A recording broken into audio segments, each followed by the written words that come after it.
Hey, what's up, old school homies? Let's talk about, are diamonds a good investment? Of course, you can look through different listings of diamonds, and sometimes they use the term investment grade. I think I've mentioned this in other videos what investment grade means. It's something they make up to just say it's valuable and it will increase in value. Okay, and then I've already talked about how it is trying to wait for a gem to increase in value. If you didn't buy it at a cheap enough price, it's not just going to climb in value unless you wait a really long time. And even if you wait a really long time, it's not going to be a guarantee that it's going to increase in value. So, what are the factors that matter in diamonds? Well, if they find a new source of diamonds, the price is going to go down. But a lot of people just can't afford a diamond anymore, so the demand for diamonds has gone down. And that may seem funny because everybody needs to buy a diamond, right? Every time you go and get married, you have to buy a diamond. I guess that's not true anymore. I see a lot of women with cubic zirconias. Nobody ever says anything. I mean, if you want over a carat, you probably have to go to a cubic zirconia, unless you want a moissanite. So the new synthetic diamonds, I was telling you guys, in the last article I read, they said they were going to push diamonds for around $800 for a single carat. Now, the second article that I read said that they aren't even going to push synthetic diamonds as engagement rings.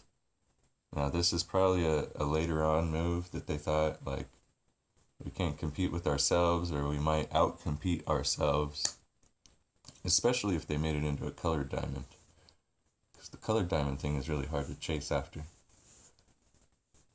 So they're not putting it in engagement rings, I don't think. They're going to put it in earrings and pendants.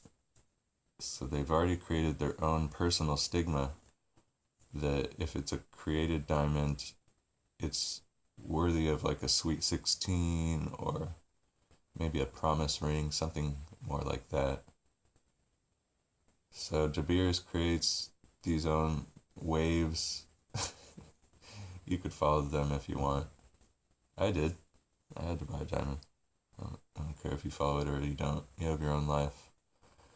But the factor bringing down the value of diamonds is the fact that people can't afford them and they have heavy student loan debt, mortgage debt, even debt to buy groceries anymore. So, what were we talking about? Are they worth an investment? You're supposed to buy a diamond for an engagement. So that's their whole thing on investments. They already busted us there, okay? They already tricked us into buying diamonds once. Don't start buying more diamonds to invest in. Yeah. Like, I thought about diamonds as a collector's stone, but they're not. They're not a collector's stone. I actually had a 3/4 carat diamond. And you guys will be mad about it, but I sold it for $100. It took me like 3 different shops to find somebody to buy it for $100. And you're like, Trav, that's stupid. Trav, what were you thinking? What do I have a use for a diamond for if I don't collect diamonds? Like, they're too small for me as a collector, unless you had like a 4 carat diamond for me to collect, but no. Let's talk about people that have invested in diamonds and lost. Okay. Trav does talk to people. I mean, obviously, anybody that buys a diamond ring from a store and tries to sell it to a pawn shop already knows you lost. You only buy a diamond new and it's worth money. You don't sell a diamond used and it's worth a lot of money. I mean, there are people that try to sell their diamonds online for the same price they bought them, but they don't sell. Trust me, you buy a diamond, and girls, they want to know where it came from and everything. And I tried to say that, like, I could buy you a bigger diamond if I buy it from a pawn shop. Girls They don't want to buy a diamond from a pawn shop. More and more, they want to buy it from like a jeweler that's going to rip you off the most, like a custom setting, not even a department store. Like I bought mine from a department store, but I don't even want that anymore a lot of times. Like luckily mine would just settle for that, but anyways, it's not worth it to buy a diamond and collect it unless you had a good price. Like I said, I do have one diamond dealer friend, and yeah, he's rich, but you're not him. So let's talk about the lady that lost the worst. She had $100,000 diamond.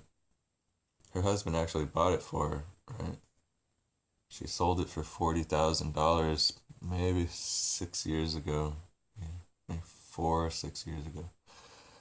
She cried to me like I try to be like, are diamonds a good investment? She's like, hell no. They're so volatile. And I was like, what do you mean? She's like, I had the best diamond there was, and I had to sell it because my business was struggling. She had a jewelry business. She's all, the price of diamonds goes up and down, up and down. Gold is more solid, but diamonds are very volatile. And the article I just read said that too. So, hey, you can invest in volatile things. There's nothing wrong with that. Sometimes volatility goes up and down. Buy high, sell high. That's, that's the problem with the diamond market. Where are you gonna buy a diamond cheap? That shit is mercy, dude.